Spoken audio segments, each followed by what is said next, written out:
Hello everyone, and welcome back to Rules as Written Character Builds. My name is Zach, and on this channel I make character builds for 5th edition Dungeons & Dragons, trying to strike a balance between theme and combat capability. With these videos, I focus only on the features that either play into the character fantasy or are necessary for the mechanical play of the build. For this reason, you'll often see me skip over class features. That's just me trying to stay on course and keep these videos to a reasonable length. I want to take this moment to thank all the subscribers to the channel, as well as everybody out there watching these videos.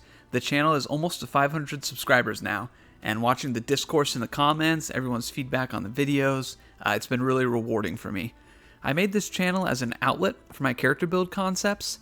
I'm not currently playing in a Dungeons & Dragons campaign, but I never stop theory crafting in my spare time, and most of my ideas never make it to the tabletop. So I needed something to do with those builds, so that it felt like they were actually becoming something. And yeah, that's how the channel was born, so thanks again to everybody out there watching this content. I hope some of what I come up with sparks something in y'all, that these characters' ideas inspire your own builds, so let me know what y'all are playing in the comments down below. I'm always happy to vicariously adventure through the stories of everyone in the comments, so let me know what's going on with you guys' campaigns. On to this week's build. When I was making my Arthas Menethil video, I looked at the new version of the Find Steed spell, and I really liked how you could choose to not ride the steed and instead have it fight on its own in combat. Also, since it's non-concentration and has no duration, it's basically a permanent companion in the form of a spell. That got me thinking about adding more pets to a build.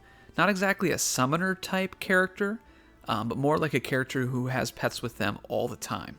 So for this week's build, we're going to be making the leader of the pack, combining Paladin with a Beastmaster Ranger. For our species, since we're going to be needing 2 origin feats, we are going with Human, picking up Magic Initiate Wizard and choosing Charisma for our spellcasting ability. Take Ray of Frost and Mending for our cantrips for a damage option and a bit of utility, and for our first level spell, pick up Find Familiar. Using this, we can summon our very first little pet.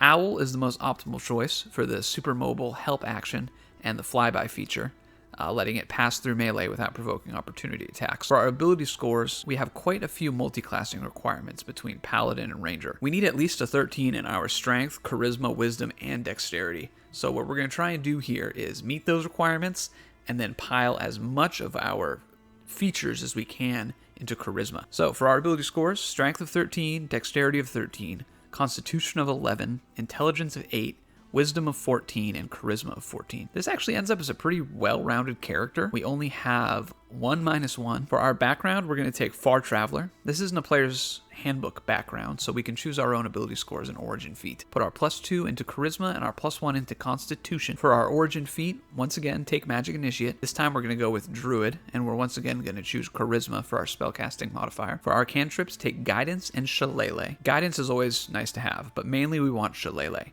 Using this spell with a quarterstaff or club lets us use our spellcasting ability modifier instead of strength. This will cover our melee attacks, and it's going to make sure that we don't have to invest too heavily in strength or dexterity in order to be effective. For our first level spell, take Goodberry so we can have some Scooby snacks to give our pets when they are especially good boys. Alright, let's take a look at our roadmap for the build. Levels 1 through 5 is going to be Paladin levels 1 through 5. 6 through 8 will be Ranger levels 1 through 3. 9 and 10 will be Paladin levels 6 and 7. 11 through 19 will be Ranger levels 4 through 12. And level 20 will be Paladin level 8. So for our first chunk, it's going to be Paladin levels 1 through 5. This is going to get us Lay on Hands, Weapon Mastery, a Fighting Style, the Oath of the Ancients, an Ability Score Improvement, Extra Attack, and Faithful Steed. First off, Lay on Hands. As a bonus action, you touch a creature and restore a number of hit points to it up to the pool's maximum. Alternatively, you may expend 5 points from your pool to remove the poison condition from the creature. So this is going to come in handy for keeping our furry friends alive. Also, I guess we can use it on our party members as well. For our weapon mastery, we're going to be using either a quarterstaff or a club to take advantage of Shillelagh, so take mastery with both of those. Club grants the slow mastery. If you hit a creature with this weapon and deal damage to it, you can reduce its speed by 10 feet until the start of your next turn. If the creature is hit more than once by weapons that have this property, the speed reduction doesn't exceed 10 feet, and quarterstaffs grant the topple property. If you hit a creature with this weapon, you can force the creature to make a Constitution saving throw. DC equals 8 plus the attack ability modifier plus proficiency bonus. On a failed save, the creature has the prone condition. Of the two, I would always go for the quarterstaff. Knocking creatures over is great for our pets because they'll get advantage on all of their attacks. Plus, standing up takes half of a creature's speed, which is probably more than 10. So indirectly, this also reduces their movement speed, just like slow. So in my opinion, this is better in every way. Paladin level 2 gets us a fighting style. And since we have pets to protect, I want to pick up the protection fighting style. When a creature you can see attacks a target other than you that is within 5 feet of you, you can use a reaction to impose disadvantage on the triggering attack roll and all other attack rolls against the target until the start of your next turn, if you remain within 5 feet of the target. So this got a buff in the 2024 Player's Handbook. It used to only grant disadvantage on that triggering attack, but now it lasts until the start of our next turn, which is just awesome. That's an entire round of disadvantage against one of our allies. Now you have to be using a shield for this one, so we'll always be using a shield with this build. Also, we're going to be using chainmail armor since we meet the strength requirement for it. At level 3, we'll get our subclass, and since we're multi-classing ranger, it only makes sense to go with Oath of the Ancients, which also has my favorite aura, which we'll cover once we get to it. This subclass gets us a channel divinity feature that lets us entangle any number of creatures within 15 feet of us. We also get the ensnaring strike and speak with animals spell. Now I almost went with Oathbreaker here, because their channel divinity lets them control an undead, which could potentially be another permanent pet for us, but I don't think it really matched the theme. An Oathbreaker paladin controlling undead, plus a ranger with some animal companions. Didn't really work for me, but I could see some ways that you could twist it. Make your Find Steed be like a fiend or a fae, and then reflavor your primal companion from Beastmaster into something a little more necrotic. Like I always say, flavor is free. So if you're playing this at home and you want to bring some undead along, totally grab Oathbreaker Paladin as well. Anyway, back to this version of the build. Level 4 gets us our first ability score improvement. We're going to take the Inspiring Leader feat, increasing our Charisma by +1 to 17. This will give us Bolstering Performance. When you finish a short or long rest, you can give an Inspiring Performance. When you do so, choose up to 6 allies within 30 feet of you who witnessed the performance. The chosen creatures gain temporary hit points equal to your character level, plus the modifier of the ability score increased by this feat. Giving extra hit points to our furry friends is going to help a lot with their survivability, especially our familiar, which only has 1 hit point. We can also target ourselves with this, and also other players at the table. Character level 5 gets us extra attack so we can bonk twice, and also our first full-size animal companion, Faithful Steed. You can call on the aid of an otherworldly steed. You always have the Find Steed spell prepared. You can also cast the spell once without expending a spell slot, and you regain the ability to do so when you finish a long rest. Now, the Find Steed spell is pretty wordy, but what it boils down to is a stat block with a rechargeable feature based on what type of steed you summon, Fae, Fiend, or Celestial. You can also choose its form, so choose your favorite animal.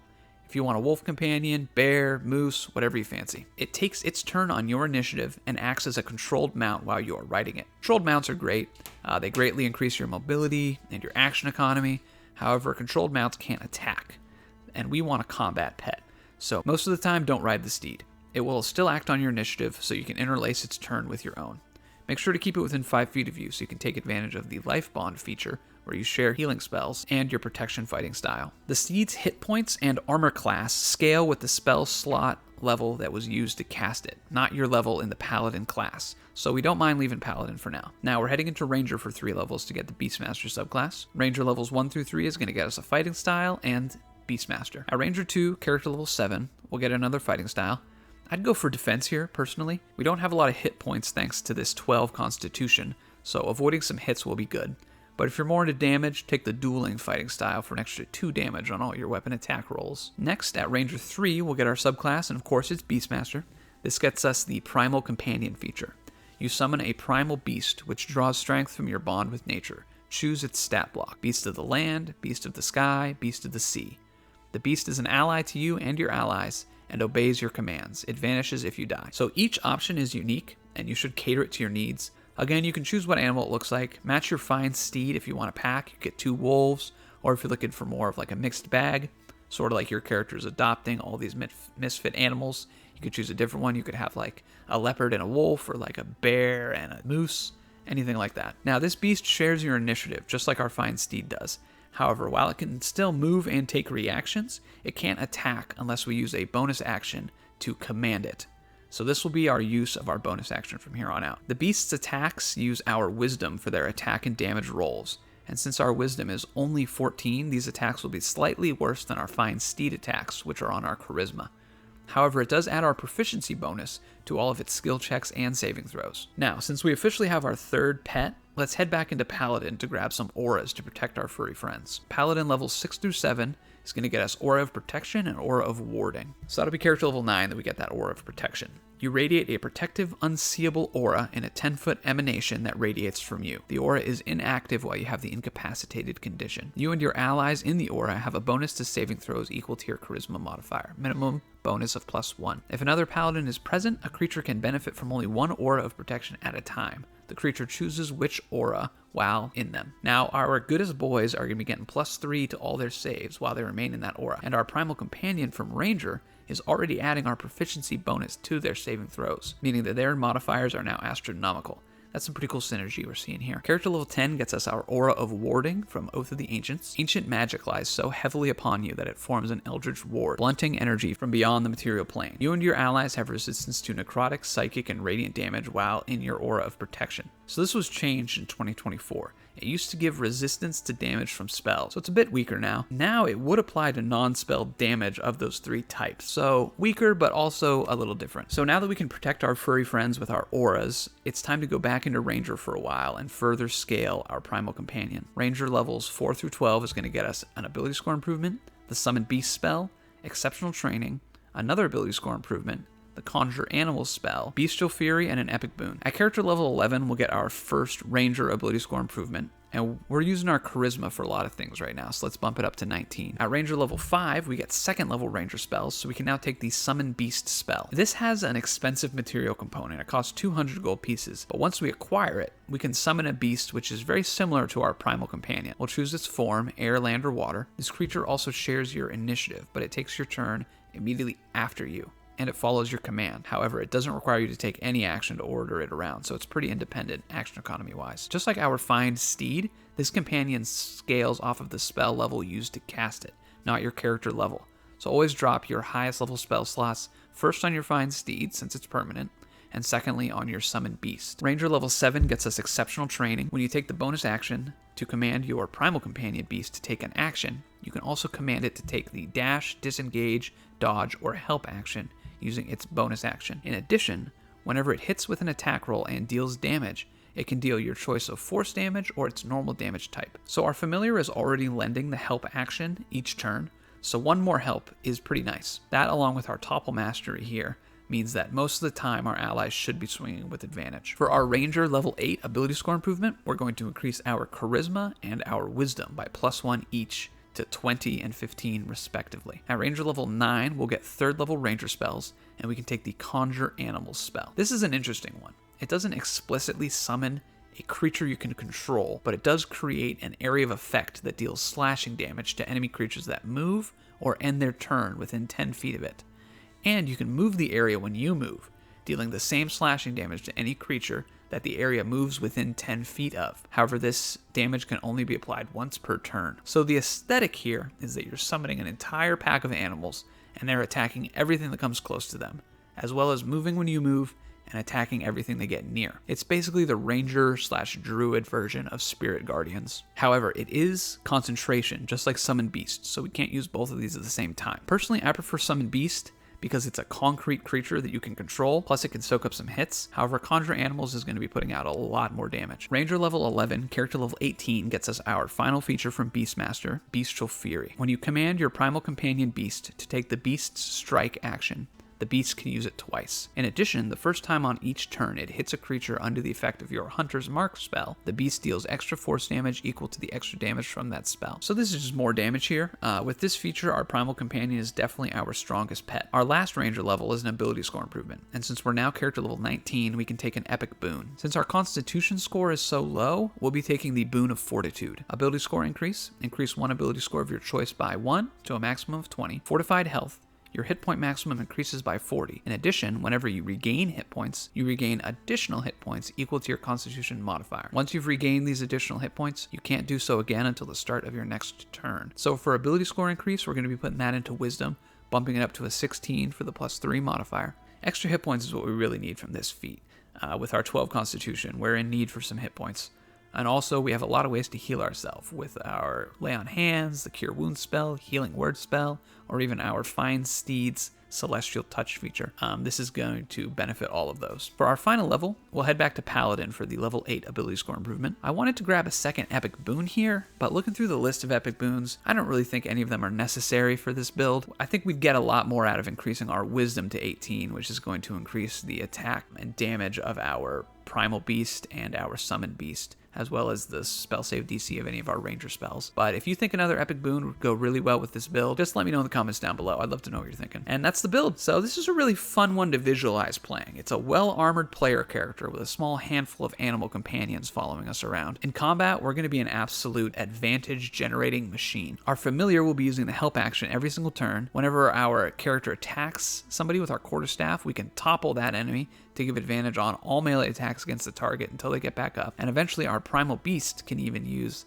their bonus action for the help action. So that's 3 different ways to give advantage to our allies and our beasts. If your DM allows flanking rules, this is going to be even more advantage going around, as you're going to have 3 to 4 animal companions, plus yourself, you can position in flanking. So it pays to keep your pets pretty close with this build. The Paladin auras and the protection fighting style means that they're always safest when they're at your side. These protective benefits even extend to your party members, so they'll always be happy to have you around as well. In Dungeons & Dragons, often having the most action economy is what wins a fight. And with this character build, you're going to be doubling, tripling, and even eventually quadrupling the actions you can make in a single round. Now, in regards to the number of creatures that need controlling, this build isn't quite as extreme as like a druid summoner or even a necromancer wizard, but it is still a lot more than just one player character, so be wary of this if you aren't comfortable juggling stat blocks of more than one creature. On the flip side, I think this build would really appeal to someone who's looking for more to manage than just a single player character in a combat encounter. Maybe you're usually the DM and you're not used to just controlling one character. Or maybe you're a war game player coming over to D&D for the first time and you want to have a small team to control. Either way, this is a good build for increasing your battlefield presence and influence. All these creatures do act on your turn, which is either a blessing or a curse. It's nice because once you get through all of them, you get to take a break and relax until your next turn. However, if you were hoping to spread your turns out through the initiative, sort of be more reactive to different things going on in the battlefield, that's not a thing here. However, this does make it a lot easier to keep all of your creatures in your aura of protection, since you'll move your player character and then you can move all your beasts at the same time, so there will never be an enemy's turn where you guys aren't together if you want to keep it that way. Now, unlike a summoner build, our core 3 pets do stick around until they're slain. So we'll have the benefit of our furry friends all the time. And in combat, there's no setup required. There's not going to be a turn where you're summoning all your creatures at the beginning of the fight. So I think the roleplay is actually going to be the most fun here of everything in this build. Maybe each of your companions has a different personality. Maybe they get along with your party members in different ways. Like maybe your ranger primal companion has some quirk, like it hates people with beards. So whenever the DM presents an NPC with a beard, you can do a little role play with your companion, make it growl or something. Maybe your Find Steed companion really loves gnomes. So whenever you meet a gnome shopkeeper, your steed runs over and tries to cuddle with them or lick their face or something like that. Just have fun with it. And yeah, that's the build for the week. Thank you for watching the video. Let me know in the comments down below what you thought of the build and anything that you would do differently. Come back next week for another original character build. We're going to be making a version of everyone's favorite vampire spawn, Astarion, focusing on building into Constitution instead of Dexterity by taking advantage of the Dampier race and the Aberrant Dragonmark feat. Thanks again, everybody, and see you next week.